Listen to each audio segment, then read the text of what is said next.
بسم الله الرحمن الرحیم. په نن ویډیو کې به ان شاء الله تاسو د مسجد المیقات زیارت کوئ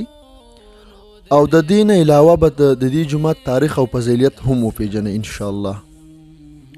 او دا جومات په مدینه کې د ټولو نه ښایسته جوماتونو کې هم شمارېږي، چې کوم د ټولو نه ښایسته دي په هغې کې دا جومات هم یو دی.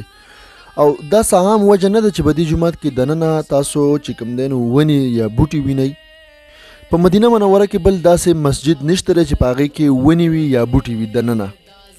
نبی علیه السلام چې کله هم د مدینې نه عمرې له تللی دی یا عمرو له یا حج له تللی دی نو د دې ځای نه احرام تړلی دی او د دې ځای نه عمرې له روان شوی دی.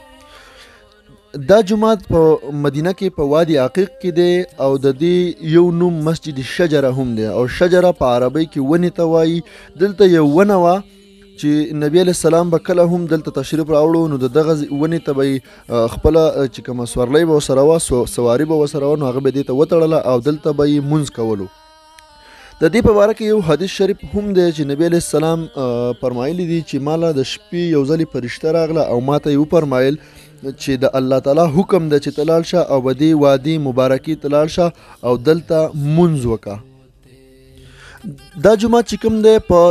87 هجري کې یا په 712 عیسوي کې دا عمر ابن عبدالعزیز کوم چې د مدینې والی و په هغه ټیم کې نو دا هغه په دې باندې یو جومات جوړ کو. بیا وخت په وخت په دې جومات کې مطلب په وخت په وخت دا جومات نوی شوی دی او بار بار دا جوړ شوی دی. خو کوم چې آخري ځل چې کوم تاسو اوس په دې کوم حالات کې وینئ نو دا جوړ کړی دی خادم حرمین شریفین الملک فهد کوم چې د سعودي بادشاه و د هغه په دور کې دا مسجد جوړ شوی دی او په دې کې ډېره اضافه د دې په رقبه کې کړې ده. نو نن چې دا په کوم حالات کې دا په 6,000 میټره باندې مطلب دا جومات جوړ شوی دی. دا جومات د مسجد نبوي نه په 12 کیلومتر فاصله کې دی او په دې جومات کې یو ډېره ښکلې مناره هم جوړه شوې ده د کومې لوړوالی تقریبا چې دی 64 میټر. په دې جومات کې تقریبا د 15,000 کسانو گنجایش شته چې په یو ټیم باندې باندې 15,000 کسان په دې کې مطلب مونځ کولی شي. او په دې جومات کې چې کوم دی نو 1500 حمامونه دي کوم چې مطلب خلک د احرام دپاره یا استعمالوي یا د ځان د قضایي حاجت دپاره استعمالولی شي. د دې جومات درې سایډ ته ډېر زیات ښکلی درې طرفه ډېر زیات په ښکلي انداز او ډېر ښکلي کولا او پارکینګونه شته دی. د ګاړو د پارکینګ سیستم دلته ډیر زیات کولاو او ډیر زیات ښکلی او درې طرف ته چې کوم دی د دې جومات یو ډیر کولاو او یو ډیر ښکلی واضحه چې کوم دی د دې د پارکینګ سیستم دی کولاو سیستم دی د پارکینګ. په دې جومات کې تاسو کتلی شئ په دې کې د احرامونو دپاره یا د نورو چې کوم د ژوند د ضرورت سامانونو دې لپاره یو ښکلی مارکیټ هم شته دی. په دې کې چې کوم دی سوپر مارکیټ او هر څه په دې کې مطلب دننه په دې کې چې کوم دی نو شته دی. د دې نه بهر که تاسو ګورئ د دې ته نږدې تاسو ته د دې هوټلې شته دی د دې خواته د دې خواته سیدلیه یا کوم فارمیسي چې ورته وایي هغه هم شته دی او نور هم د ژوند چې کوم ضرورتونه دي نو د دې خوا شاته نږدې شته دی. د دې جومات چې کوم دی نو 3 نومونه دي خپل، خو که تاسو وګورئ نو زیات خلک دا به دغه خپلو نومونو باندې نه پیژني او په کوم نوم باندې چې خلک پیژني هغه مسجد المیقات دی. حالانکه د دې خپل نوم مسجد شجره، دویم نوم چې کوم د دې دی مسجد ذوالخلیفه او درې نوم چې کوم د دې دی نو مسجد ابار علي.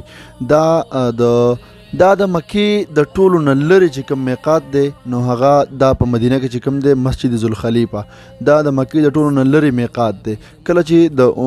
مدینې د سایډ نه یا د شام د طرف نه څوک عمرې له ځي نو هغه به دې مقام له راځي او دلته به احرام اچوي او بیا به د دې ځای نه ځي مکې ته عمرې له یا حج له. که تاسو رضان سره احرام یا بیلټ یا کوم یو څیز تاسو سره کمی نو دلته دغه هر څیز دې ځای کې دې جومات کې تاسو ته به میلاویږي انشاءالله.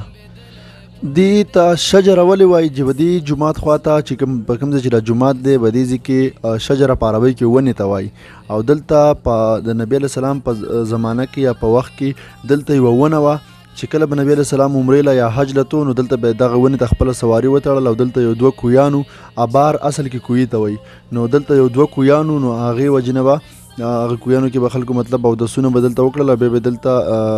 نوافل به کول او بیا به د دې ځای نه د عمرې یا د حج دپاره روانېدل.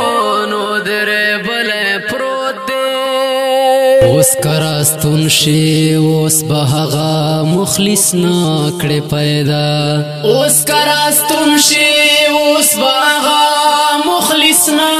کړې پیدا